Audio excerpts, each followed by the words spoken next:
Assalamualaikum warahmatullahi wabarakatuh. Waalaikumsalam warahmatullahi wabarakatuh. Alhamdulillah pada pagi hari ini kita masih bisa bertatap muka. Pada pagi hari ini yang sangat cerah sekali, kita akan membedah buku, saling berdiskusi terkait novel Hati Suwita. Di sini Suwita bisa dikatakan sebagai seorang putri kiai.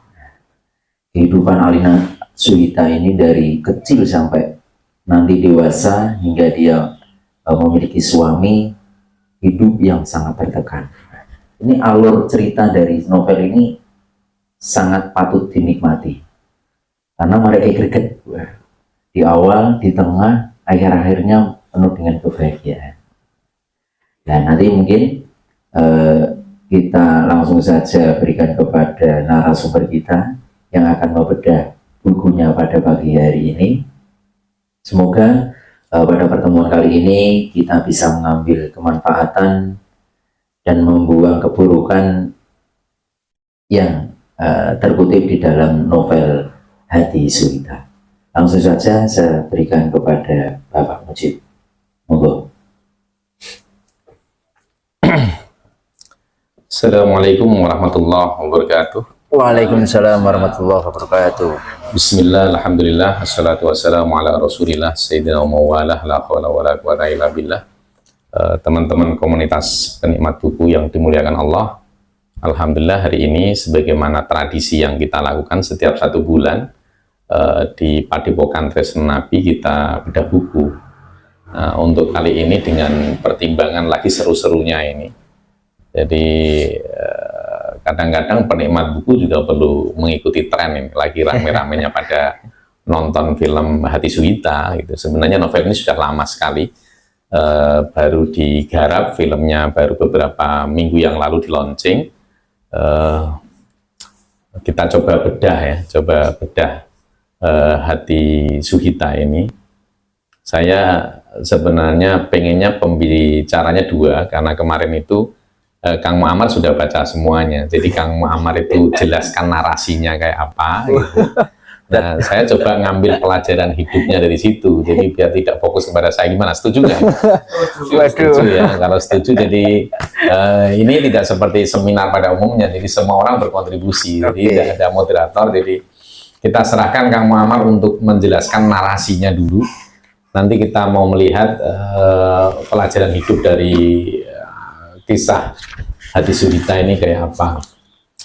Teman-teman, jadi kalau tradisi di dunia kampus memang cukup unik ya. Jadi di dunia kampus itu ada 3 hal yang sering kita lakukan dulu itu. Yang pertama itu diskusi, baca buku. Yang kedua itu nonton film. Jadi nonton film, diskusi itu satu paket itu. Karena anak-anak muda itu kalau nggak nonton film juga mau coba buku terus yo pening gitu. Iya. Yeah. Nah, yang ketiga biasanya pada ke gunung ngecamp gitu ya. Jadi ada 3, maka dulu ada catatan harian itu Sohogi gitu ya. Seorang aktivis yang kemudian kerjanya 3 itu. Nah, hari ini kita coba 2 itu. Secara bersamaan nonton film atau nikmatin novel tapi kita diskusikan. Jadi kita serahkan dulu Kang Muammar itu untuk presentasi, nanti saya coba ngelihat pelajaran hidup dari Hati Suwita ini. Silakan ya. Oke, wah ini aslinya saya belum begitu siap ini karena belum merangkum ya. Tetapi insya Allah saya sudah hampir mengatamkan, kurang beberapa lembar ya sebenarnya. Jadi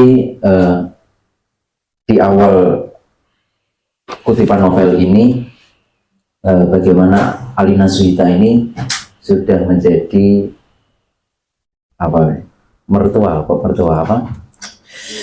menantu dari seorang kiai besar di daerah Kediri, yang sejak dia berada di pesantren hingga dia sekolah kuliah itu sudah ditentukan oleh mertuanya. Dia nanti mondok di mana, kuliah di mana, jurusan apa yang pas untuknya, itu sudah ditentukan seluruhnya oleh mertuanya. Nah, ini kayak Pak Heru tadi menentukan anaknya, pokok iso bahasa Arab, hafal Quran dan lain-lainnya. Nah, Alina Suhita ini putri dari Kiai Jabar. Jadi sama-sama kiai besar. Di dalam novel ini menceritakan seorang anak kiai dapat anak kiai.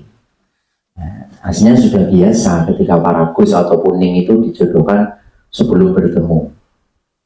Cuma ini ada keunikan di Mas Biruni atau Gus Biru ini yang menjadi suaminya Alina Suhita, di mana memang Gus Biruni ini anak satu-satunya dari kedua orang tuanya. Tetapi yang diharapkan orang tuanya itu kepada anaknya, terutama ayahnya itu mengharap kepada Mas Biruni untuk meneruskan pesantrennya. Tetapi Mas Biru ini lebih condong terjun ke dunia pergerakan, aktivis, sang orator yang sangat ulung itu Pak, dalam novel ini diceritakan.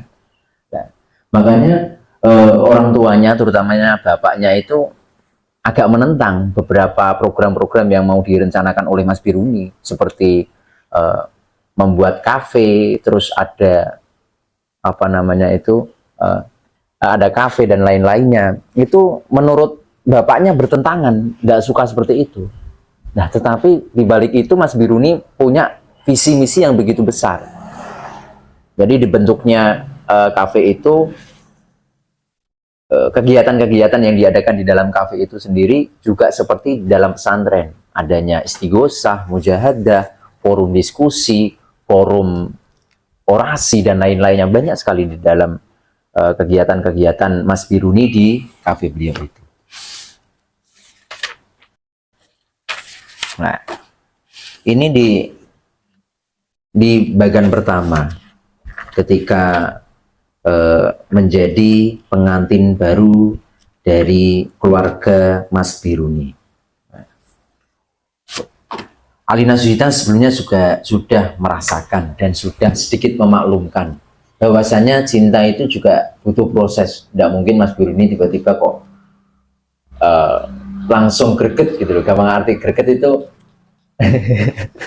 habis nikah terus tiba-tiba kok langsung membara cintanya, itu tidak memungkinkan. Itu bukan cinta biasanya, itu nafsu belaka. Lah biasanya itu di kebiasaan-kebiasaan dari putra-putra kiai itu ketika sebelum bahasa halusnya gimana ini? Setelah menikah terus kan persiapan untuk membuat keturunan. Nah, itu harus berdasarkan dengan ketulusan. Jadi Mas Biru ini belum bisa menyerahkan keperjagaannya kepada Mbak Alina Suhita. Ya karena tadi. Nah, di sini karena Gus Biru itu masih menyimpan rasa kepada sang kekasih sebelum dia dijodohkan kepada Alina Suhita, sebelum dinikahkan. Kalau dijodohkan itu kan sudah dari kecil ya. Dari kecil orang tuanya memang sudah berharap Gus Biru ini menikah dengan Mbak Alina Suhita karena kecerdasannya, keuletannya, tawaduknya dan takdimnya itu. Nah, di dalam novel ini banyak perumpamaan-perumpamaan, yaitu bagaimana seorang penulis Hilma Anis ini membalut kisah cinta ini dengan beberapa kisah-kisah atau cerita-cerita dari pewayangan. Nah, ini jadi Mas Irwan ini kalau mengisi ini, soalnya beliau ini sudah sangat ngelotok terkait pewayangan. Tadi malam kita juga udah diskusi terkait pewayangan itu, bagaimana Ekalaya itu ada, bagaimana Arjuna itu bisa bertarung dengan saudaranya sendiri. Itu Mas Irwan tadi malam itu berdiskusi dengan kita.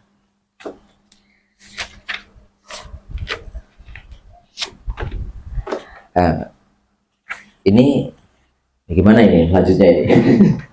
Saya menjelentrehkannya ini yang agak susah ini.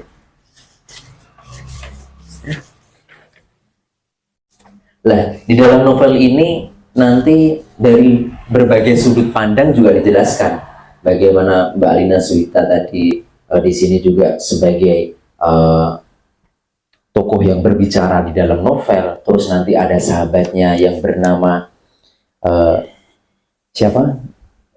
Sahabatnya Aruna itu yang selalu menemani kesedihan dan kesenangan dari Alina Suhita. Nanti juga diambil juga sudut pandang dari Mas Biruni, bagaimana dia tertekan dalam arti saya bisa menyalahkan Mbak Alina Suhita juga karena dia belum mengenal Mas Biruni, karena Mas Biruni ini belum bisa terbuka kepada Mbak Alina Suhita. Ya dikarenakan tadi Mas Biruni ini juga seperti Mbak Alina Suhita, cuma Mbak Alina Suhita lebih trimo ing pandum, pokok kiai ngongkon biye di sekolah menut agak berkaya. Nek Mas Biruni ndak, agak menentang ayahnya ini, disuruh sekolah di Madinah itu kalau tidak salah, di Madinah dia menentang, tidak mau, banyak berontaknya. Jadi sama-sama di sini kedua anak ini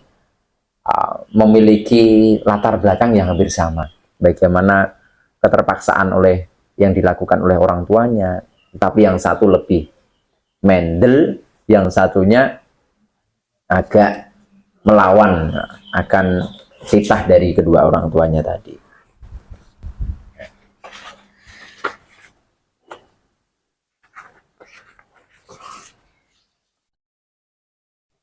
Mungkin Pak Mujib mau namanya Pak Mujib. Mentok berpikir udah mentok nih, pusing. Soalnya nggak ada storytellingnya ini. Baik, teman-teman. Jadi belajar novel ini belajar berimajinasi. Jadi apa yang membedakan novel dengan sinetron? Sinetron itu kemampuannya itu di narasi. Jadi konflik ada musuh antagonis, ada protagonis itu. Kalau novel itu kekuatannya di pendalaman renungan. Jadi sebenarnya bisa dibilang bahwa membaca novel kita sedang menyerap utuh alur pikir pengarangnya. Jadi dunia ideal yang dibayangkan pengarangnya seperti apa itu kita akan ketahuan. Bahkan kita bisa menakar kira-kira pengarangnya ini cenderung ideologinya kemana, mau membawa orang kemana gitu. Jadi itu nanti kita bisa lihat. Teman-teman, kalau kita lihat novel ini Hati Suhita, latar belakang pengarangnya saya juga belum pernah kenal secara personal. Jadi saya dapat kabar adik saya Farida Ulia yang ada di Kudus itu dulu marak sekali karena memang teman-teman alumni Kudus banyak membicarakan ini, karena penulisnya Hilma Anis ini cucu mantu ulama besar Kudus, pakar falak, itu Mbak Mbak Turehan. Beliau juga latar belakang pesantren. Yang saya dapat info dari adik saya itu Mbak Hilma Anis juga sesungguhnya adalah putri pengasuh pondok di daerah Jombang. Artinya dalam konteks ini ketika membicarakan tentang narasi Gus dan Neng itu semestinya sangat kuat sekali, sangat kuat sekali. Dan novel yang baik itu novel yang membincangkan apa yang dia tahu gitu, sehingga dalam sekali. Jadi menginformasikan kepada dunia novel ini seperti apa. Saya jadi ingat misalnya novel dulu terkenal itu Para Priyayi. Para Priyayi itu novel yang dikarang oleh Umar Khayyam. Saking kuatnya Umar Khayyam menjelaskan tentang logika Jawa, sampai novel itu bisa digunakan sebagai bahan rujukan referensi utama di Australia pelajaran antropologi Jawa. Karena sebenarnya berisi ilmu semuanya, cuma narasinya itu saja dibuat itu. Sama saja kalau Mbak Suhita ini kuat di pesantren, semestinya orang luar ketika membaca Hati Suhita nanti akan masuk pada basis filosofi pesantren gitu. Nah, nanti coba kita lihat apakah kemudian seperti itu yang kita bayangkan sebagai pembaca itu dapat kita temukan di Hati Suhita. Saya termasuk orang yang sebenarnya tidak mengikuti novel agak lama pasca karya Habibur Rahman ya, tapi kemarin itu istri saya bersemangat sekali nyenggol-nyenggol saya itu pengen melihat premiernya, cuma celakanya nggak dapet gitu. Saya jadi penasaran, saya cari itu, saya khatamkan dalam 1 hari, terus kemudian saya penasaran lagi mau lihat lagi novel karangannya Mbak Hilma itu namanya Wigati, saya khatamkan juga gitu. Nah, baik. Kita coba cek satu persatu tokoh-tokohnya. Jadi kalau orang belum ada bayangan, jadi kita lihat tokoh-tokohnya. Siapa tokoh-tokoh yang diangkat di sini? Yang pertama namanya Alina Suhita. Alina Suhita ini putri seorang ulama, ya, seorang ulama besar semestinya. Dia adalah putri Kiai Jabar itu. Latar belakangnya orang Mojokerto. Orang Mojokerto, bapaknya Mojokerto, ibunya Salatiga. Ya, jadi bapaknya seorang ulama. Nah, yang tidak diceritakan adalah dia pengasuh pondok pesantren besar, tapi Alina ini sebenarnya punya saudara atau tidak? Apakah putri tunggal atau tidak? Itu tidak tergambar. Tapi yang ditonjolkan justru yang kedua, suaminya. Suaminya ini namanya Gus Biruni, ya, putra Kiai Hanan pesantren Al Anwar gitu.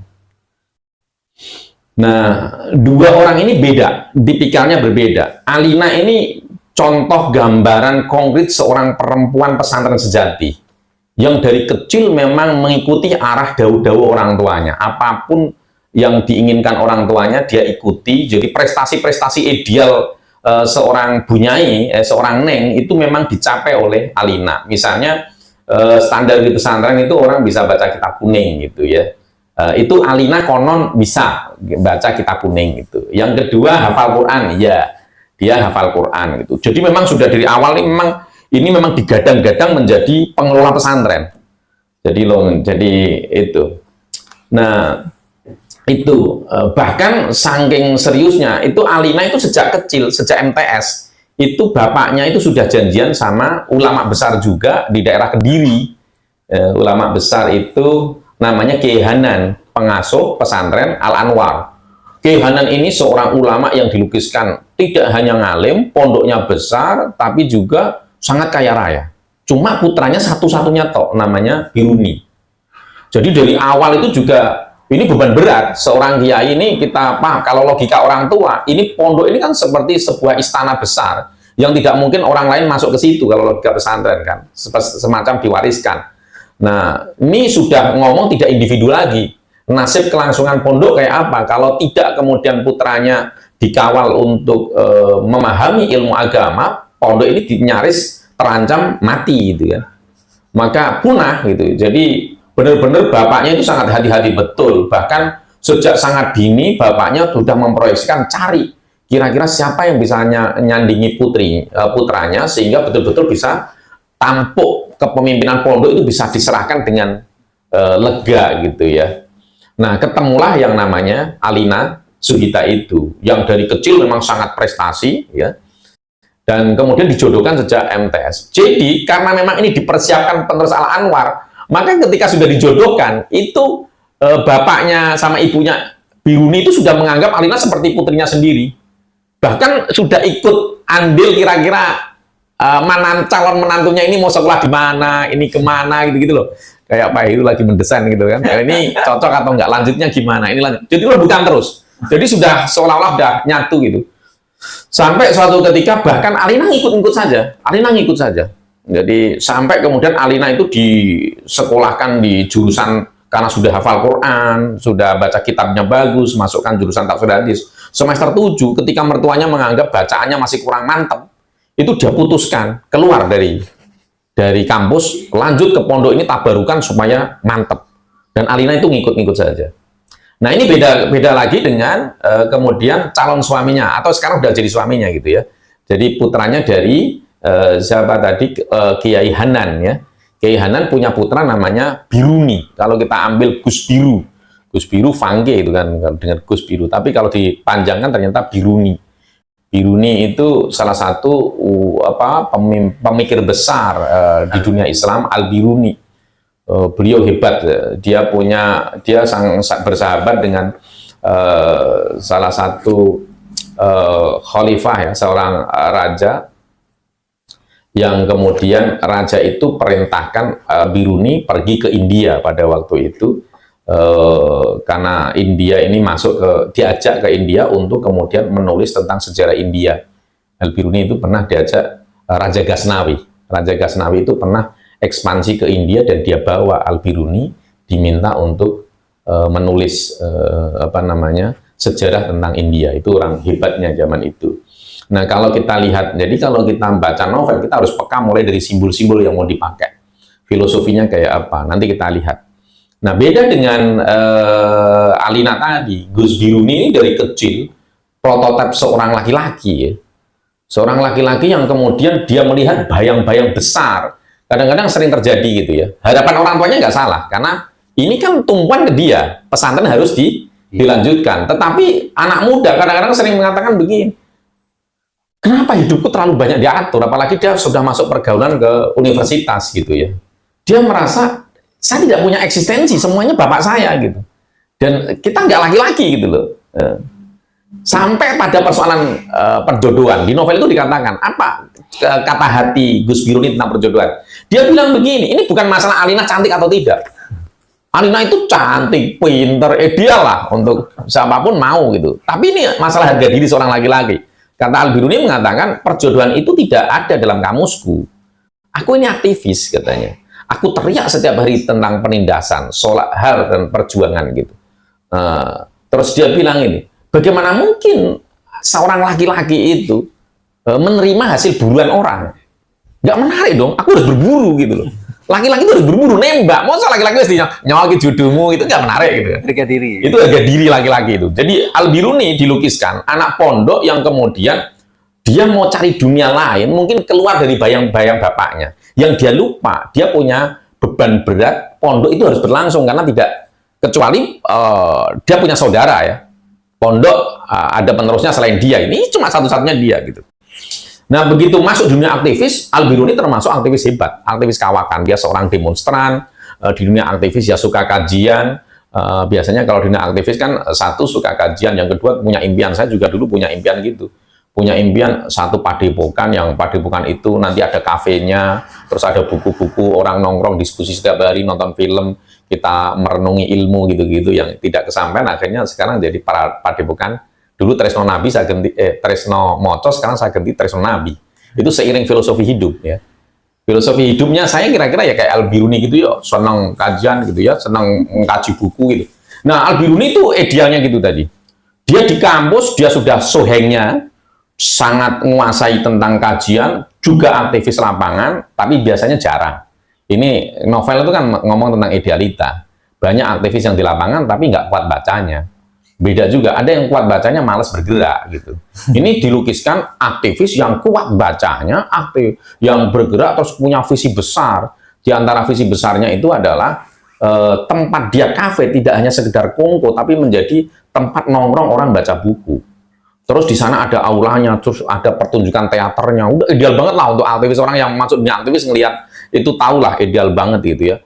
Terus kemudian aktivis yang kemudian di dunia itu biasanya masuk ke LSM gitu ya, terus melakukan ke pesantren-pesantren itu ingin ngasih pencerahan di dunia pesantren itu, ngajari jurnalistik pesantren. Jadi visi-visinya kira-kira begitu gitu. Nah, ini beda sekali ya, beda sekali antara Al-Biruni dengan bapaknya. Nah, apapun yang diomongkan Al-Biruni itu selalu ditanggapi negatif oleh bapaknya sepanjang tidak ada kaitannya dengan pengembangan pesantren. Itu wajar saja, itu wajar saja. Kan impian bapaknya jelas, kamu Gus sudah nggak usah misi jauh-jauh. Sekarang kau siapkan besok gantikan aku seperti apa, ini santrimu banyak ini, nggak mungkin kamu tinggalkan, ini tanggung jawabmu. Tapi dia mikir yang lain gitu. Nah, ketika Al-Biruni itu ngomong sama bapaknya, cerita mau bikin kafe, kajian macam-macam, bullshit. Ketika dulu Al-Biruni bapaknya pengen Al-Biruni ya jenenge ca pondok mau jadi kiai ya, kalau bisa ya ke Timur Tengah gitu loh. Gambarannya ke Timur Tengah. Al-Biruni nggak mau, dia Jogja. Tengah-tengah itu ibunya yang menengahi ya bernegosiasi sama bapaknya, sama anaknya. Akhirnya meskipun bapaknya nggak, ini diam-diam ibunya ngasih dana. Wong soge. Jadi dikasih. Jadi Al-Biruni punya kafe besar, punya penerbitan. Punya kafe, punya penerbitan gitu. Yang setiap hari dia urus tuh kafenya, bukan pondoknya. Nah, bagi bapak, apapun yang dosakan Al-Biruni nothing. Kan nggak ada hubungannya dengan pondok. Tanggung jawabmu di mana gitu. Nah, bapak itu menyadari sudah putus asa sebenarnya dengan anaknya karena perkembangan itu, tetapi dia punya harapan besar terhadap menantunya gitu. Jadi yang betul-betul diandalkan untuk meneruskan tahta pondok ini sebenarnya si Alina Suhita. Singkat kata, singkat cerita, nikahlah mereka. Kan gitu kan. Nikah mereka. Cuma nikah ini problemnya adalah kalau Suhita, ya sudah pasrah sama orang tua. Memang visi hidupku mungkin ini, gitu loh. Maka kemudian dinasihati sama ibunya, "Nduk, kowe saiki wis mulai rumah tangga. Tapi jangan kau anggap rumah tangga ini hanya sekedar rumah tangga. Kuwi mertuamu, Kiai Hanan, itu ulama besar. Niati sekarang kamu mondok lagi, mondok kedua. Bergurulah sama beliau, ambil tabarukan ilmunya." Nah, Suhita itu sudah menyiapkan dirinya sedemikian rupa untuk kemudian mengelola pondok pesantren itu, menduduki kursi ratu, sehingga sana ratu pondok gitu ya.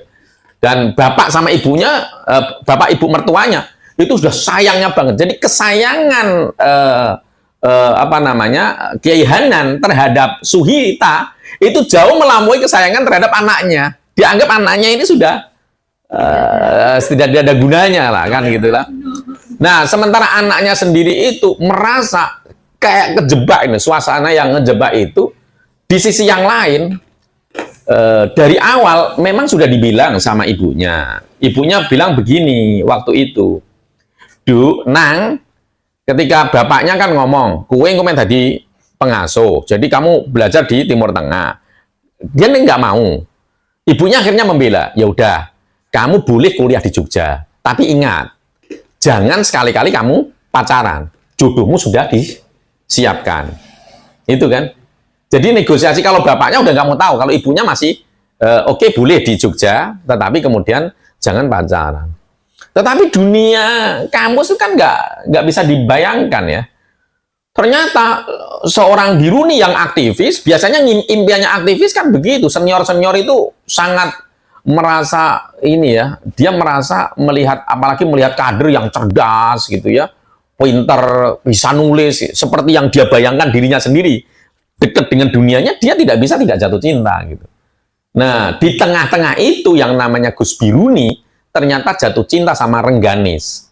Ada kader di aktivis, kader ini beda dari kader pada umumnya, bukan hanya sekedar runtang-runtung ikut panitiaan, tiba-tiba dia nulis.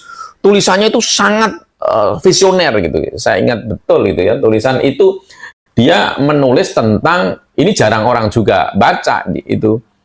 Dia menulis tentang kisah para prajurit ST. Jadi di keraton dulu kan ada prajurit perempuan yang dia pakaiannya seperti laki-laki dan dia handal sekali. Jadi, dan itu jarang anak-anak baru itu kenal itu tadi. Begitu nulis sejarah itu membuat sosok Gus Biruni itu sangat terkesan sehingga pengen ketemu dengan si Rengganis itu, dikomentari, tulisanmu gini, referensimu ini, rujukan ini. Terus diskusi itu kayaknya cocok banget, kena banget gitu loh. Jadi impian dengan Biruni itu bukan impian saya mau punya istri yang alim, yang di pesantren, tetapi kemudian yang cerdas, yang di kampus, yang sigap gitu loh. Cerdas juga Rengganis ini. Nah, Biruni jatuh cinta. Dia tidak bisa tidak jatuh cinta. Pada akhirnya Rengganis ini dikasih media khusus, yang media khususnya itu Rengganis ini berkiprah di dunia dunia jurnalistik, ngasih penyuluhan ini macam-macam. Biruni punya kafe, tempat diskusi, itu kan impian dia. Sementara yang ngadain pelatihan-pelatihan pembicaranya adalah Rengganis. Udah paket lengkap lah menurut Biruni gitu. Tapi Biruni kan lupa dia punya pondok gitu. Udah paket lengkap gitu ya. Tapi kemudian ketika betul-betul perjodohan itu terjadi, Biruni juga tidak bisa menolak. Dia tidak bisa menolak karena dia paham betul juga bagaimana ibunya yang sudah dari dulu memperjuangkan dirinya gitu ya. Dia juga meskipun dia ngimpi besar, tapi dia juga tahu bahwa pondoknya juga harus meneruskan. Dan dia tahu bahwa harapan terbesar untuk melanjutkan pondok mengelola itu pada Alina Suhita. Maka mau tidak mau Biruni juga menerima perjodohan itu. Sayangnya dia menerima hanya untuk membahagiakan ibunya, hatinya tidak. Dan dia punya idealisme seorang laki-laki, bahkan dikompor-kompori sama temannya. "Wes bojomu wahyu nih keloni lendang," kan? Lendang dia anak gini-gini. Nggak bisa, kata Biruni. Saya tidak mungkin menjamah seorang perempuan meskipun itu udah istriku, tetapi hatiku tidak ada. Saya nggak tahu sampai kapan. Jadi pada akhirnya ini cerita ini dimulai 7 bulan ini sudah. 7 bulan sudah pernikahan. Pernikahan itu yang kemudian pada waktu pernikahan Al-Biruni masih setengah hati antara dia menerima kodrat dia punya istri namanya Alia Suwita, sampai sama sekali tidak bisa melepaskan Rengganis.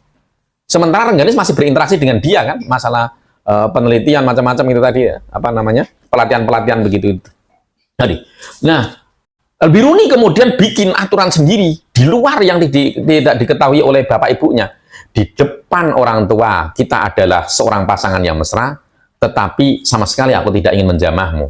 Aku tidur di sofa, kamu tidur di ranjang itu. Dan inilah yang kemudian awal geliatnya Suhita ini. Apa yang harus dilakukan oleh Suhita dengan kondisi ini? Dia ketika menjadi putri Al-Jabar karena dengan pengalaman dia ya, keahlian dia, memang tradisi pesantrennya kuat, itu selesai semua tugas pondok ditangani dia, selesai semua gitu. Ngelola pondok. Jadi dia betul-betul seperti yang diimpikan oleh mertuanya. Inilah menantu idealnya dia.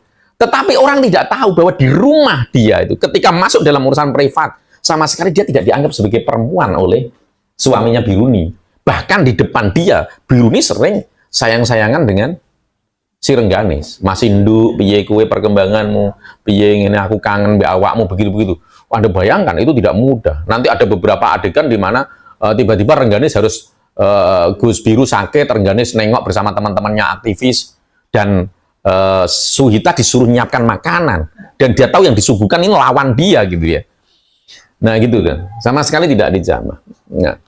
Nah ada tokoh yang lain lagi, ini menjadi bumbu-bumbu. Itu yang kedua, itu Dharma. Dharma ini Suhita itu pernah mondok. Pada waktu dia mondok ada kepala pondoknya, tapi Suhita udah terkenal ini bakal menantunya kiai ini.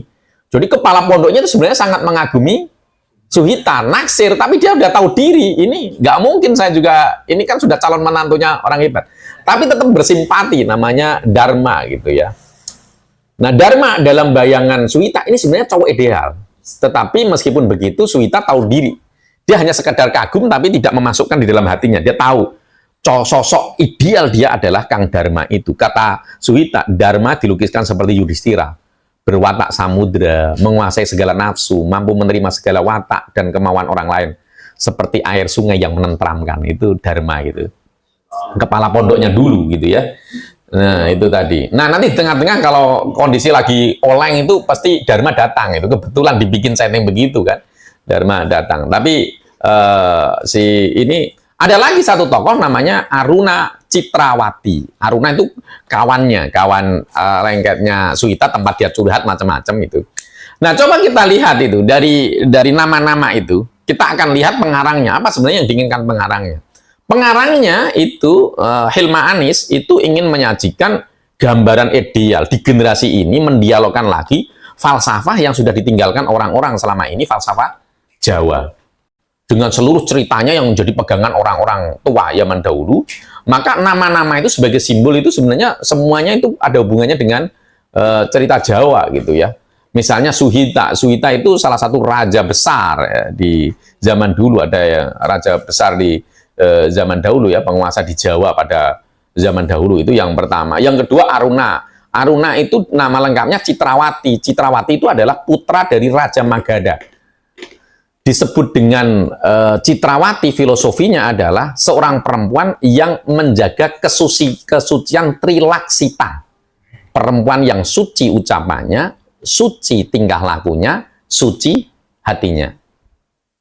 Nah, Suhita kemudian melukiskan pergaulan antara Suhita dengan Citrawati itu dilukiskan seperti pergaulan antara Niken Tambak Raras dan Centini. Kalau itu Anda hanya tahu kalau baca Serat Centini.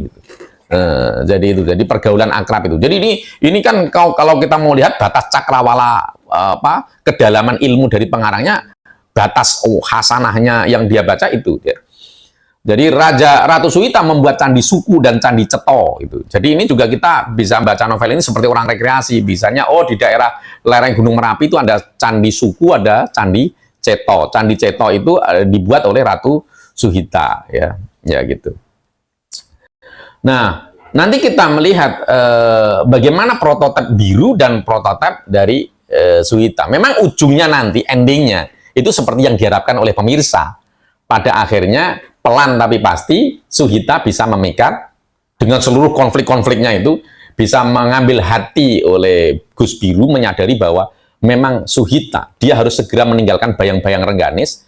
Nah ini kalau kita empati terus nasibnya Rengganis gimana? Rengganis kan berarti diprank sama Biru. Sebenarnya kesalahan terbesar Biru. Wong Biru itu sudah dikasih tahu ibunya dari MTS sudah dijodohkan. Kenapa dia berani pacaran? Nah ini itu nanti kita berdebatnya di situ ya. Nah itu nanti kita diskusi. Nah kita coba lihat, saya mau lihat dengan ini. Saya tertarik terus terang begini. Kalau saya sebagai pembaca, saya mau melihat keilmuannya. Saya suka sekali melihat novel itu mau ngambil iktibar ilmu-ilmu yang ada di sana gitu ya. Yang kadang-kadang tidak kita temukan kalau kita baca buku normal. Nah kita lihat tadi ya, ada Ratu Suhita. Saya juga baru ngeh kalau ada Ratu Suhita itu. Terus ketika Hilma Anis mencoba mengungkapkan betapa dia dikecewakannya gitu. Dia pakai itibar-itibar yang saya kira cukup keren ya. Dia misalnya pakai itibar itu betapa beratnya perasaan siapa nih Duryudana gitu ya. Duryudana itu punya istri namanya Banowati, tapi Banowati mencintai Arjuna. Bahkan konon Banowati itu menyerahkan keperawanannya kepada Arjuna. Anda bayangkan bahwa dalam hidup ini banyak juga yang terjadi yang kayak gitu, yang tidak mudah gitu ya. Terus dia jelaskan tentang Ekalaya. Jadi ketika mau jelaskan betapa beratnya, betapa dia sedang disakiti oleh itu tadi, berapa perasaan dia yang lagi terpojok itu si Alina Suhita itu kan merasa kayak dijebak, ditaruh di satu tempat. Dia juga sangat mencintai Gus Biru, tapi Gus Biru ternyata tidak mencintai dia, seperti dia tidak dianggap gitu ya. Dia lukiskan penderitaan itu sama dengan Ekalaya dalam cerita Mahabharata itu. Ada seorang orang biasa, Ekalaya, itu dia sering mencuri-curi ilmu. Jadi ada padepokan yang memang padepokan itu khusus digunakan untuk training para pangeran. Itu Duryudana, Durna, guru Durna. Durna itu punya murid Pendawa Lima, salah satu muridnya itu Durna, itu Pendawa Lima itu. Nah Durna punya kebanggaan, murid terhebatnya adalah Arjuna. Dan dia pengen seluruh dunia nanti tahu yang paling hebat memanah adalah Arjuna. Saat yang sama ada orang biasa selalu ngintip pelatihan mereka itu karena sangat terobsesi dan dia tahu diri nggak mungkin dia diajar oleh guru Durna. Sampai dia bikin patungnya gurunya, membayangkan bahwa gurunya sedang mengajari dia gitu, memanah itu sampai betul-betul manahnya itu hebat sekali gitu. Begitu keahlian memanahnya, namanya Ekalaya. Ekalaya sampai pinter itu. Sampai suatu ketika Ekalaya itu ketahuan dia memang pinter yang bisa ahli memanah yang hampir menyaingi Arjuna. Durna kemudian nembak sama Ekalaya. Ekalaya dipanggil. Kamu dapat ilmu dariku kan? Sekarang sebagai guru boleh nggak aku minta sesuatu darimu? Boleh. Aku minta waktu itu Ekalaya itu punya cincin mustika ampal. Cincin mustika ampalnya di jempol sini. Aku minta cincinmu. Cincin itu tidak bisa dilepas kecuali jempolnya dipotong. Jadi demi menghormati gurunya dipotonglah sama Ekalaya. Begitu dipotong, tanpa dia sadari, dia udah nggak bisa seahli itu memanah itu deh. Memang itu yang dicari Durna. Karena Durna pengen yang jago manah cuma Arjuna. Itu sakit hati betul itu ya. Sakit hati betul. Nah, itu sampai segitunya yang ingin dia jelaskan ya. Jelaskan sama siapa namanya? Suhita ini. Novelis hebat itu begitu ya. Dia berkeliaran itu. Menyajikan perasaannya tapi kemudian ada referensinya. Kalau kita biasa di tradisi membaca itu begitu. Jadi kalau kalian nggak pernah baca apa-apa yang nggak punya referensi apa-apa dalam perasaan hatimu, kamu nggak punya teman. Kalau dia ini punya teman banyak gitu ya. Terus dia mulai ada di situ misalnya dia mulai memahami apa sih sejatinya wanita gitu. Wanita itu wanitopo, wanitopo. Selama ini yang saya tahu wanitoto. Ternyata bukan itu. Wanita. Makanya anak hebat apapun itu bukan karena bapaknya. Pasti kemampuan ibunya yang tirakat. Nah, dia mulai memahami dalam konteks ini aku Suhita, aku adalah ratu. Aku seorang ratu harus kuat. Dalam kondisi apapun ini tantanganku. Aku sudah mencintai dia, sudah menjadi bagian istri dia. Saya lagi dilecehkan di apapun. Tapi saya harus paham seorang perempuan itu kayak begini. Aku nggak boleh dengan kemarahanku aku tidak harus mengukur gitu. Seorang perempuan itu harus mengukur diri, kemarahannya itu jangan sampai membuat dia menjadi tidak bermakna, tidak berharga. Maka ada filosofi, seorang putri itu di filsafat Jawa, itu tidak boleh punya watak cula. Cula itu ucul olo. tidak terkontrol melakukan keburukan, atau culas, ucul blablas. Mosok perempuan punya suami terus jujuk nongkrong nenggon ngendi jam piro ora ngerti genane. Nah, itu putri itu seorang perempuan kepada suaminya harus bekti, nastiti, hati-hati. Maka seorang perempuan harus digdoyo tanpa aji. Maka filosofi dia bangun itu, si Suhita ini, dalam kondisi dia dicampakkan itu, dia mencoba membangun kekuatan dalam dirinya. Dia mengatakan, aku memang ratu yang aku tidak punya kerajaan, tetapi aku pasti akan bisa menaklukkan Mas Biru dengan kelembutan, gitu ya. Nah, sekarang bagaimana Suhita dalam bayangan temennya? Ya. Kata Aruna, jadi temennya ngomentari tentang Suhita. Suhita, kamu ini seperti perempuan menjangan ketahuan. Nah, ini kan sebenarnya banyak istilah-istilah asing yang kita tidak pernah temukan kecuali membaca novel ini. Perempuan menjangan ketahuan itu apa? Perempuan yang jenis menjangan ketahuan itu punya aura kecantikan yang kuat sekali sehingga dia diam saja, tidak melakukan apapun. Orang yang melihat dia aja udah terpesona. Perempuan itu. Jadi jangan khawatir Suhita. Nah, Aruna yang belum tahu kondisinya Suhita itu selalu komentari ke Suhita itu. Kamu itu kan perempuan nggak bisa itu biru kecuali tekuk lutut pada dirimu. Kamu nggak perlu ngapa-ngapain. Dia pasti jatuh cinta. Nah, kelemahan dari perempuan menjangan ketahuan dalam filosofi Jawa itu, dia kalau sekali disakiti, dia akan lari kencang dan tidak ada yang dihiraukan. Ini seolah-olah nanti ada Hilma Anis ingin mengatakan, ingin mempersiapkan kepada pembacanya. Kalau pembacanya paham itu, belakangan nanti akan lari. Kalau udah lari, udah tak terkontrol, udah ada yang akan ditakuti gitu ya. Nah, nasihat berikutnya ketika guyon-guyon antara Aruna, kan Suhita itu ketika dalam kondisi yang dia seperti tidak diterima 7 bulan, dia antara bingung, dia harus bermain sandiwara di depan orang tuanya, tapi kemudian harus mengelola pesantren. Saat yang sama dia sebagai manusia juga harus menambahkan perasaannya. Dia butuh refreshing, maka dia larinya untuk menjaga diri tidak lari ke laki-laki, tetapi ke temannya si Aruna tadi. Nah, Aruna sendiri yang tidak paham, malah ngasih kursus tentang suami istri. Nah, ini yang kita nggak tahu. Ini kesalahannya satu, kalau dalam novel itu dilukiskan Aruna belum menikah, itu salah. Semestinya kalau Aruna nikah boleh ngasih nasihat itu. Misalnya dia jelaskan Aruna tentang isi dari serat Nitimani. Serat Nitimani. Ada tahapan Asmorogomo. Jadi ada serat di Jawa itu serat tentang hubungan suami istri. Nah, tahapan itu apa? Asmoronolo. Asmoronolo kui seorang suami tidak buru-buru seperti hewan, langsung tubruk istrinya nggak boleh. Tetapi harus asmoronolo. Yang dibangun pertama itu harus ada landasan sengseming manah. Landasan kuat cinta kasih di antara keduanya. Pertama, untuk menuju ke tahapan senggama itu harus ada rasa cinta yang kuat di antara keduanya. Ada lagi asmoroturo. Asmoroturo itu sensemin pandulu. Bangga pada pasangannya. Nah, kita harus tanyakan pada diri. Jadi pasangan laki-laki harus tanya, bangga nggak terhadap istrinya? Gitu. Kalau nggak bangga, toleh-toleh. Dia nggak akan menikmati hubungan suami istri. Dia nggak bangga. Dia masih mikirin tentang cewek-cewek ideal yang ada di film-film gitu. Ya nggak bisa ya. Harus ada bangga pada pasangannya. Perempuan juga harus bangga pada pasangannya. Nggak ada yang lebih hebat daripada pasangan. Terus asmoroturido, senang mendengar. Jadi kalimat yang dia tunggu itu ucapan ngobrol-ngobrol, macam-macam, diawali dengan ngobrol-ngobrol. Terus ada asmorodono, senang berbicara dengan, yang dia senang, yang sekarang kan problemnya saya juga menyadari, saya kadang-kadang capek dari kantor, pulang itu bukan ngobrol sama istri, buka HP gitu, sebenarnya nggak boleh. Begitu kau ini ketemu keluarga, ya taruh HP-nya, ngobrol sama istri. Tempat curhat yang paling enak itu pasangan kita, semestinya gitu. Terus asmorotontro, pengecap segala sesuatu yang dari istri, dari pasangan itu enak, barulah olah asmoro gitu. Olah asmoro itu terjadi, ada proses-prosesnya itu. Itu dikursuskan kepada Suhita. Gimana ada perasaan? Suhita lagi pusing gak diapa-apain, dikursusi kok ngono be kontone. Piye kowe dikapakno? Apa iso ngadeg apa ora pasanganmu? Gitu-gitu ada vulgar juga gitu kan. Ini loh, ilmune ki ngene, kok bangun sik, rasa seneng sik ngene-ngene. Kamu harus taklukkan dia gitu ya. Nah, terus itulah. Nah, di tengah-tengah itu saya sempat baca-baca. Ini bagusnya kelebatan-kelebatannya. Saya tertarik baca kelebatan. Misalnya, apa itu menantu? Apa yang terbaik yang harus dilakukan menantu? Ini nasihat siapa saya agak lupa, tapi saya kutip di sini, ditulis di sini itu. Ya. Menantu dambaan itu bukan menantu yang ngerti seluruh resep yang enak. Ibunya ya, ibu ngasih nasihat kue mak satu yang nikah, kue kilingo, seorang menantu yang ideal itu bukan menantu yang bisa resep yang enak, tetapi asal kamu tahu resep keluarga suamimu cukup. Makanya saya selalu bilang sama istri saya, tugasmu cuma siji, ngerti caranya nggawe sambal terong. Ini cukup.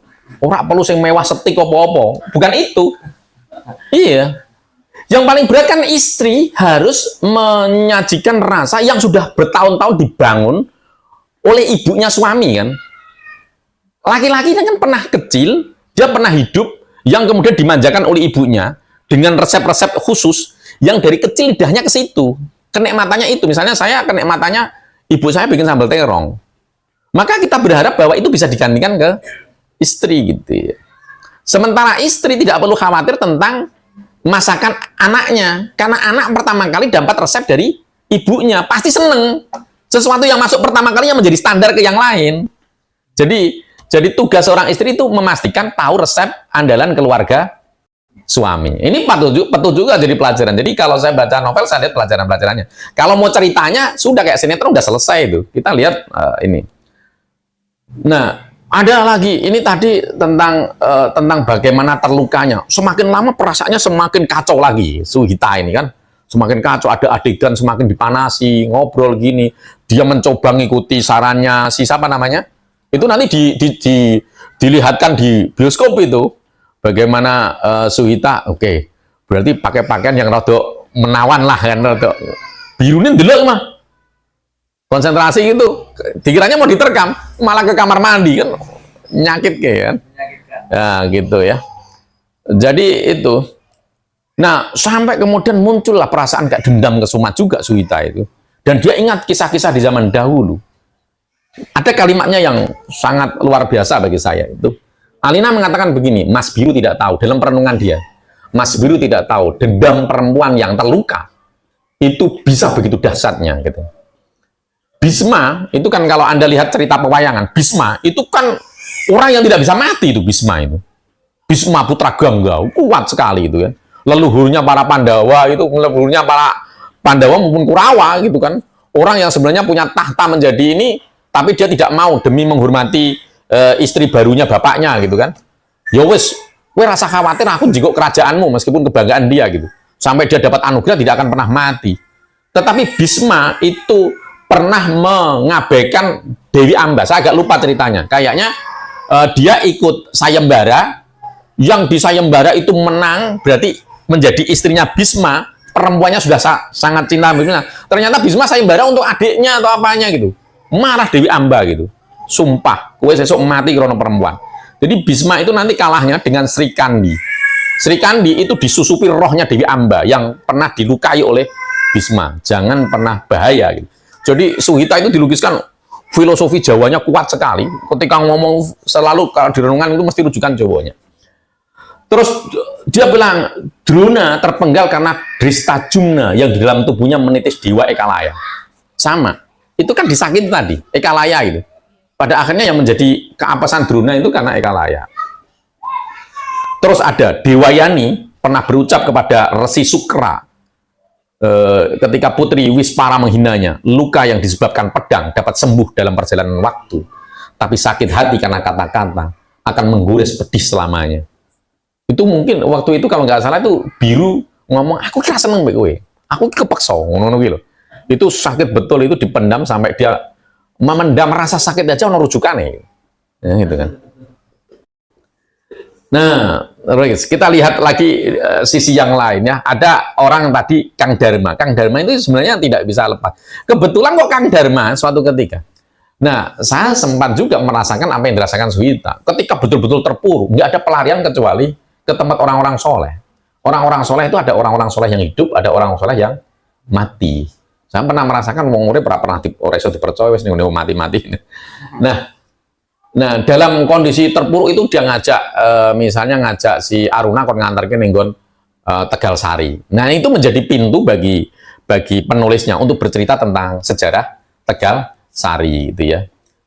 Ada pesantren namanya Gebang Tinantar. Kok tenan kok ora aku ngerti Tinantar itu. Yang berhasil mengislamkan orang itu dari masyarakat Ponorogo sampai Lawu. Siapa yang di sana? Orangnya adalah Ki Kasan Besari.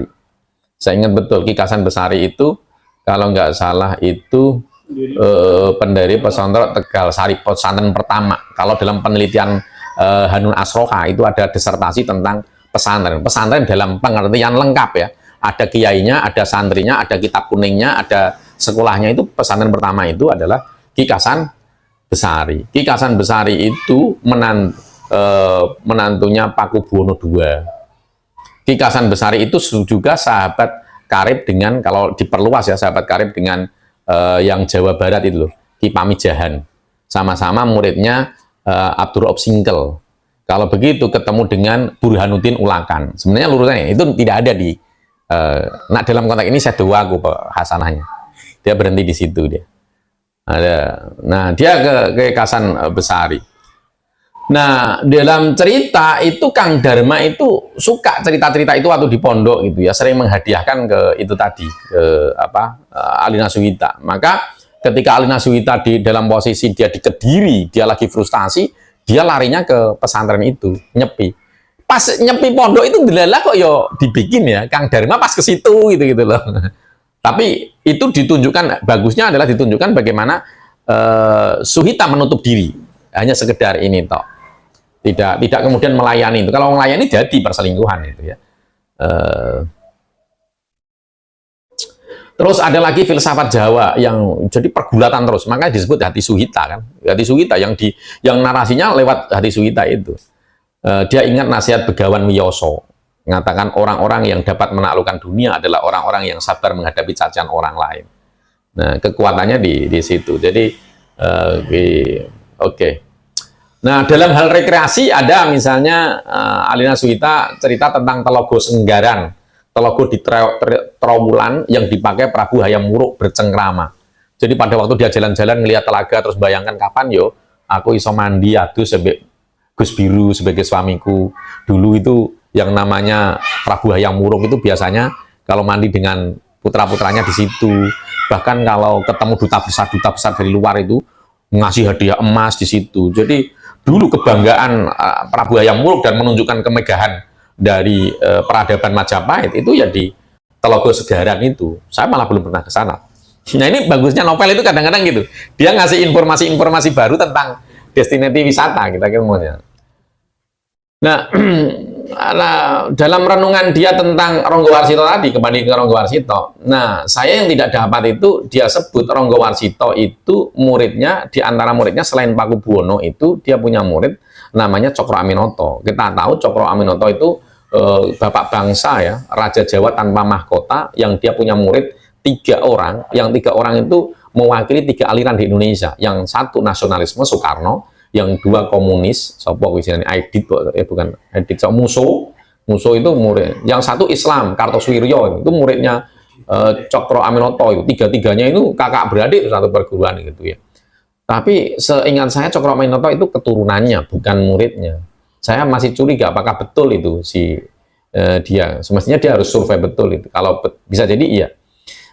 Dilihat dari usia. Karena dia kan gurunya Ronggo Warsito. Sastrawan penutup Jawa. Nah, di situ kita sebagai pembaca mulai diingatkan bahwa di Jawa ini ada sastrawan penutup yang punya karya, diantaranya karyanya adalah Wirid Hidayat Jati. Nah, si Hilma Anis juga cerita tentang sejarahnya Ronggo Warsito di novel itu, di kelebatan-kelebatannya. Misalnya, itu menjadi impian dari Suhita. Kenapa sih? Apakah perjodohan itu salah? Gitu? Apakah semacam perjodohan itu pasti tidak dapat bahagia? Gitu ya?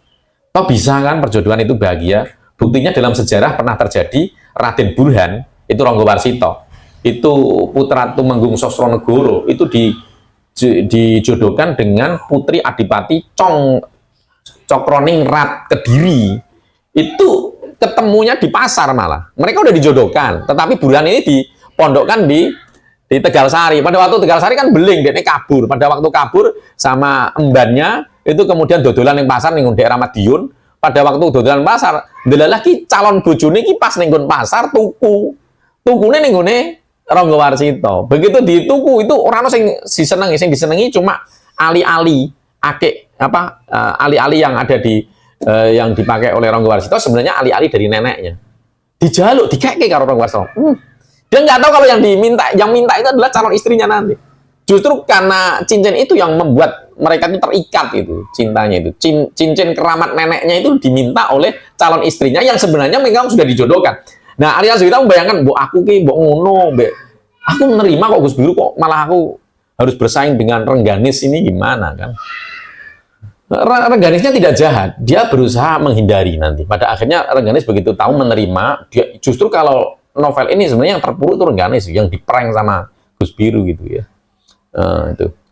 Terus lagi misalnya Hilma Anis menjelaskan sosok, dia ingat Suhita itu berkelebatan, bayangkan masa silam, dia ingat dia sering disebut orang itu genduk ireng, genduk ireng gitu, genduk ireng itu kamu itu seperti Roro Sembodro. Roro Sembodro itu awalnya hitam, tapi lama-lama itu cantik, paling cantik gitu. Bahkan dilukikan sebagai seketi kurang sewiji. Seketi kurang sewiji itu kalau ada bidadari 9, kui ora genep-genepnya kudu 10. 10 kui Roro Sembodro gitu. Itu ya. Nah, pernah kemudian Suwita ngobrol-ngobrol di pesantren sama bunyainya, baru dilihatin sama mertuanya itu tempat apa namanya, tempat taman gitu. Taman ini isinya kembang-kembang itu. Di kembang-kembang itu baru dijelaskan filosofi hidupnya. Ada namanya ada sarwo kecik, pengharapan agar selalu dalam kebaikan. Sawu kecik, kembang sawu kecik, aku juga nggak tahu itu. Sawu kecik itu maksudnya sarwo kecik. Kita harus senantiasa punya pengharapan dalam kebaikan. Ono kembang mawar ki mawi arso. Kalau melakukan sesuatu harus niat yang kuat. Terus ada kembang kenongo, keneng gapelah perilaku dengan prestasi yang dicapai luhur. Ono kembang kantil, kanti laku, cita-cita hanya diraih dengan perbuatan. Ono kembang melati, melat soko jeruning ati. Setiap ucapan lahir dari hati terdalam. Jadi kita tidak boleh asal mengucap sesuatu. Nah, di situ kemudian dia mengatakan, sekarang yang mendolongku, yang menjadi penasihatku adalah bunga-bunga ini, gitu, filosofi ini. Nah, di adegan yang lain, si Biru ini dialog sama temennya itu. Gus, kowe iki anak siji mewarisi pondok, kowe kudu duwe perempuan pengabsah wongso. Jadi kita itu sedang diajari oleh si Hilma Anis ketika baca novel ini filosofi Jawa gitu. Apa itu perempuan pengabsah wongso? Perempuan ideal yang menjadi wadah kesaktian bagi suaminya juga sebagai penerus wongso leluhurnya gitu ya. Jadi tidak sembarang perempuan. Kamu itu kan anak satu-satunya. Kamu harus punya perempuan yang memang pengabsah wongso ini, yang menjadi pengukuh dirimu itu, yang pelanjut dari pondok pesantrenmu. Nah, temannya itu ngasih contoh. Perempuan pengabsah wongso itu perempuan yang sangat setia terhadap suami. Dia tidak segan-segan mengingatkan suami kalau suaminya keliru. Di dalam dunia, dalam sejarah, perempuan pengabsah wongso itu seperti Woro Sembodro. Woro Sembodro itu rela mau bunuh diri ketika dia mau disentuh oleh Burisworowo. Bahkan kabarnya udah mati. Mati dihidupkan lagi dengan kembang Joyo Wijoyo atau apa itu punyanya Kresna, itu kakaknya gitu. Wijoyo Kusumo ya. Nah, dia lebih ini. Terus ono Kendedes. Kendedes itu perempuan yang memiliki tuah para raja.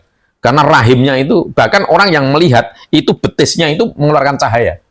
Wong kok ngawini dekne nih, anaknya jadi rojo gitu. Terus ada lagi Putri Munding Sari. Putri Munding Sari itu putri dari Pajajaran. Tidak ada raja Jawa yang bisa menikahinya.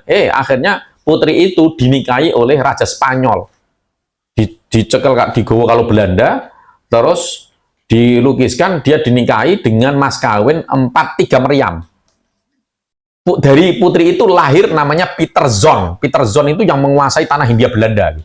Tanah Hindia Belanda itu lahir salah satu dari kawin campuran itu, Munding Sari itu. Ada juga kita mulai dibuka khasanah, kalau orang-orang biasa tahu, kayak kalau orang lain masih nggak tahu. Misalnya ibunya ngomong, kok tak gawe, kayak aku lagi ziarah. Ibunya ini kan ziarah juga sampai ke Muria. Duh, piye engko tak gaweke lho, buah parijoto, buah yang sangat ampuh untuk kesuburan gitu. Itu kan kita ada khasanah itu. Terus Suwita pernah mengatakan begini. Arjuna itu punya senjata namanya Pasopati, Kresna punya cakra, Baladewa punya Nenggolo, Rengganis punya kerinduan sama Mas Biru. Aku punya apa katanya? Sedih banget itu. Aku punya apa? Ya Allah, aku mau sakit. Nah, terus nanti pada akhirnya ada masa-masa ketika memuncak ya, ketika ya ada tarik ulurnya lah macam-macam itu.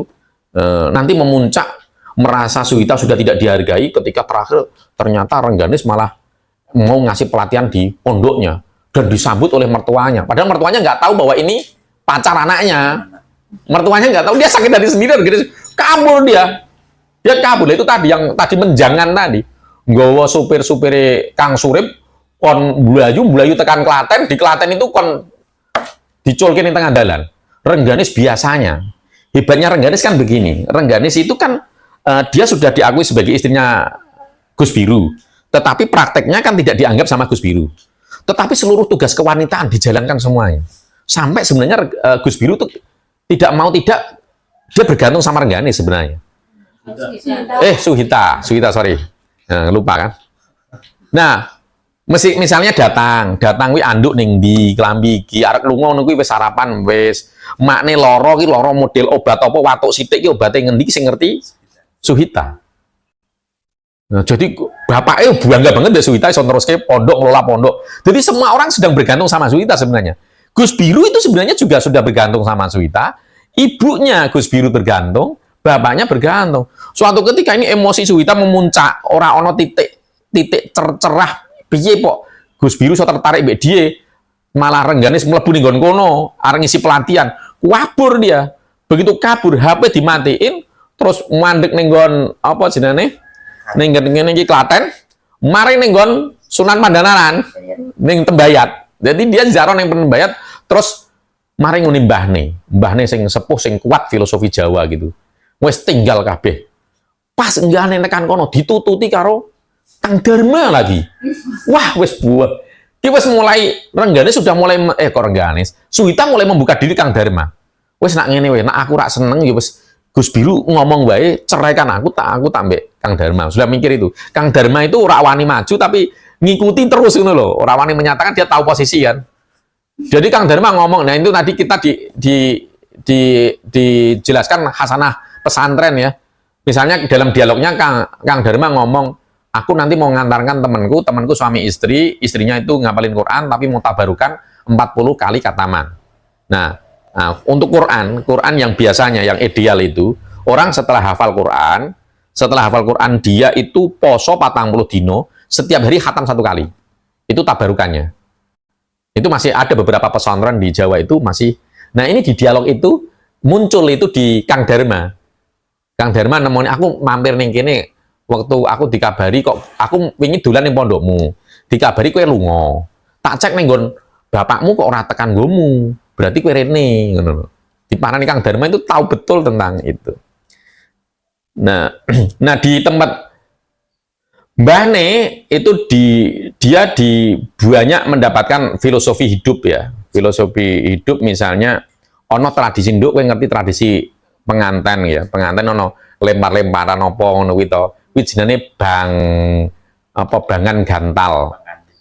Ada kuwi sing mbok antemno ning garwamu ya jenenge suruh temu rasa. Suruh kuwi ngangsu kaweruh, temu rasa menyatukan rasa. Tugas suami istri memang dia hidup di dunia yang berbeda terus dikumpulkan, tugasnya saling memahami suaminya dan menemukan rasa. Terus dikasih dongeng. Dongengnya ini bagus ini ya. Kisah tentang seorang putri Prabu Aswati. Punya putri namanya Sawitri. Ya, jadi Prabu Raja Modro punya putri namanya Sawitri. Sawitri itu wayu, ora kawin-kawin. Suatu ketika dikon milih masuk ning nggon petampaan ketemu Brahman Raja. Brahman Raja iki raja sing melepaskan kerajaannya dan kemudian menjadi Brahma. Punya putra namanya siapa sih ini? Setiawan. Nah, punya putra namanya Setiawan. Dipilih. Begitu dipilih jadi aku bojoku kuwi. Ternyata ono Narodo teko, ora salah Narodo ngasih informasi. Ya Allah. Anakmu piye to? Kok sing dipilih Setiawan? Lah napa? Setiawan ki wis berita langit wis ana, dekne mati setahun kas. Lha piye iki? Kok milih sing dipilih orang yang meninggal setahun kas? Ini kan kecamuk Suhita ini dalam kondisi dia udah putus asa, nggak punya harapan dengan Gus Biru, lari ning mbahne, nak nimpakne wedi diamuk. Ning ngene mbahne diceritani kuwi tentang Sawitri ki mau. Nah, apa kata Sawitri waktu itu? Kata Sawitri diomongke karo bapaknya dirayu, kowe jangan kesetiawan itu, nyari yang lain aja. Kata Sawitri, duhai ayahanda, karena yang dipilih hati haruslah diucapkan dengan suara, kemudian dinyatakan dengan perbuatan. Sekali hamba memilih ini, tidak akan lagi hamba memilih yang lain. Nah, wis bojomu kuwi kaya apa ya kowe carane piye iso ketemu mbek kowe ora pantang nyari yang lain.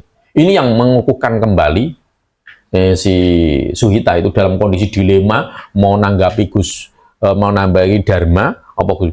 Nah, begitu Suhita pergi yang tidak ada kabarnya, barulah ini kan secara filosofis gini, sesuatu yang berada di sekeliling kita itu tidak bermakna, tapi sesuatu yang hilang baru kita sadari maknanya gitu. Dari ini itu listrik nyala, kita nggak nyadari peran listrik. Listrik mati, kita tiba-tiba acara kita kacau ini. Nah gitu loh. Nah, sering kali kayak begitu dalam hidup ini. Kita nggak pernah menghitung anak tangganya ini jumlahnya piro, padahal setiap hari kita melewatinya. Karena tidak, nah tangganya ambrol kan baru kayak kerasa gitu ya. Nah, sama dengan Gus Biru tadi yang saya katakan, Gus Biru, Bapak Ibu. Nah, kalau Bapak Ibu ini memang naksir dari awal, Suhita itu mantu idaman dia. Tapi bagi Gus Biru itu belakangan dia mulai merana. Dia begitu si Suhita pergi itu, baru dia kacau merasakan. Lu aku reso apa diamuk Pak nih. Lu kok iso? Suhita lunga. Janjane ora perkara apa. Lah bayangannya kan seneng-seneng terus ngarepe kan guyang-guyu.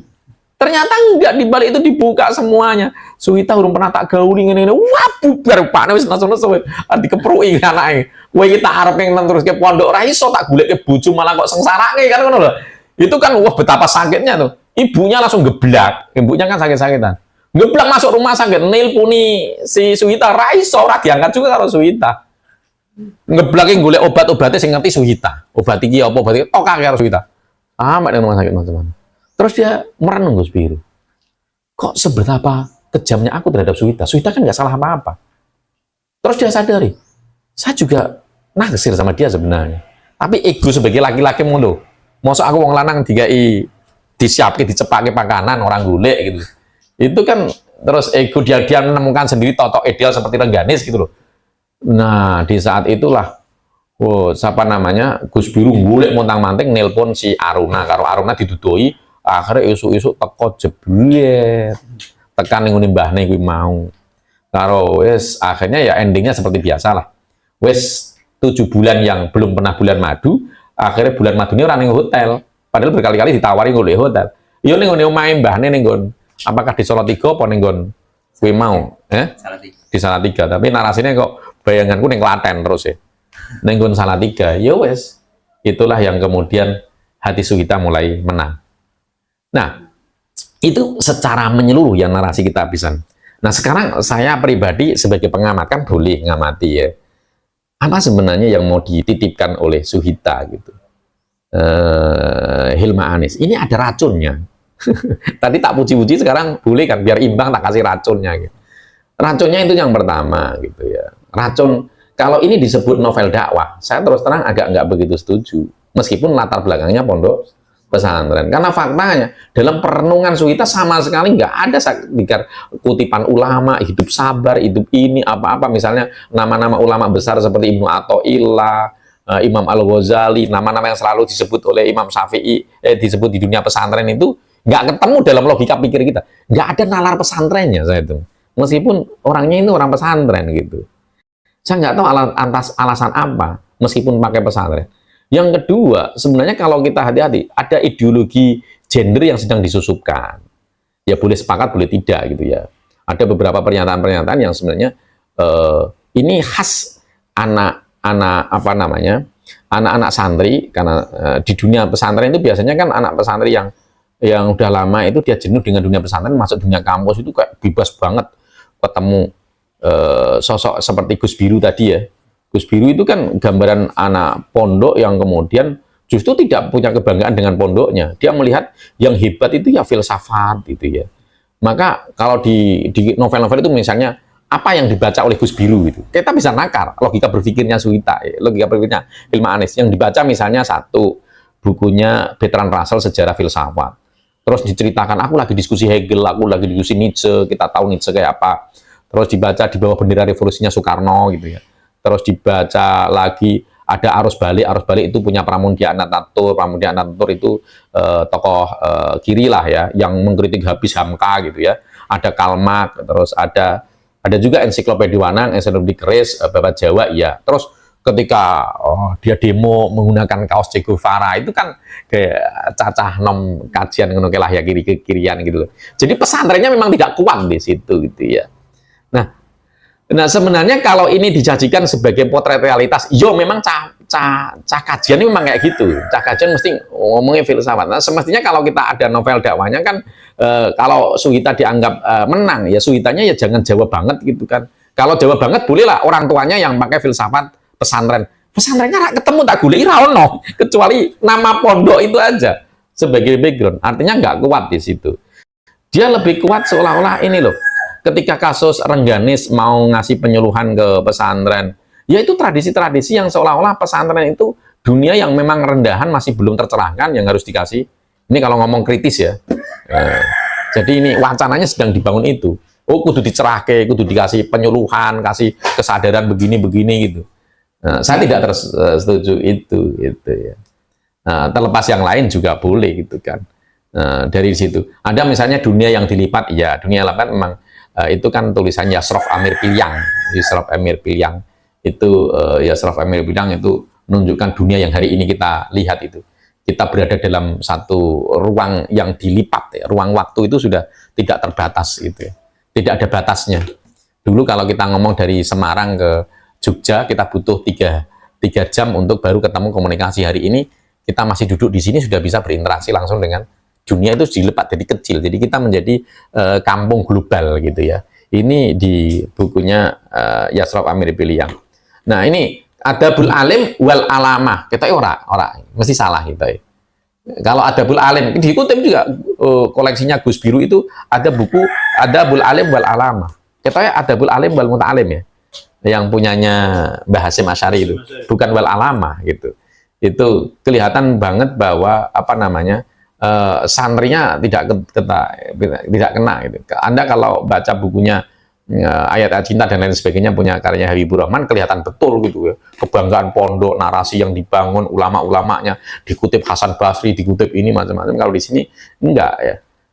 Yang dikutip justru lebih kuat di filsafat. Nah, kalau dibilang dia kuat di filsafat baratnya, enggak juga. Dia hanya nyebut buku-buku saja, karena pemikiran Nietzsche enggak tampak pemikirannya.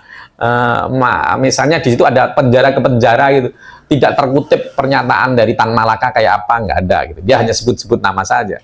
Yang jelas bahwa orang ini memang kuat di yang asik kita nikmati ya filsafat Jawanya gitu ya. Tentu ini banyak pelajaran hidupnya, iya gitu, bukannya tidak ada gitu ya. Ada pelajaran hidupnya gitu ya. Tetapi bahwa secara menyeluruh bahwa orang nonton ini atau membaca novel ini menjadi semangat ke pesantren, enggak gitu. Ini hanya mau dunia itu. Tapi nggak apa-apa lah, orang itu namanya dia berdialog dengan dunianya. Nah kembali ke saya mau tadi ada yang keputus itu Sawitri tadi ya. Sawitri dia kan bilang tadi ya sudah tahu suaminya mau meninggal. Dia ngotot tetap milih itu. Akhirnya apa terjadi? Betul, 1 tahun kemudian ditunggu harinya kan dia udah tahu rahasia langit. Dia puasa itu berdiri 1 kaki. Terus nunggu malaikat pencabut nyawa, kalau dulu namanya Dewa Yama gitu kan. Dewa Yama datang. Dewa Yama bawa nyawane bojone. Bojone iki pas hari itu mau jalan kemana saja, itu Sawitri ngikuti di sampingnya terus. Sampai merasa kayak ditusuk-tusuk ombak, atau ditusuk tombak itu kepalanya itu ditunggoni karo Sawitri dipangku nih. Akhirnya kuwi nyawane dijebut karo digowo karo Betraya. Karo Betraya diikuti terus gitu. Diikuti terus sampai lemah Betraya. Kowe kok melu aku terus piye? Aku ban njaluki, pokoknya muter-muter akhirnya iso suaminya dibalikke meneh. Itu keteguhan seorang perempuan dalam kondisi kayak gitu itu dia tidak berpaling ke siapa-siapa, laki-laki harus dipegang itu yang diajarkan dalam filsafat ini.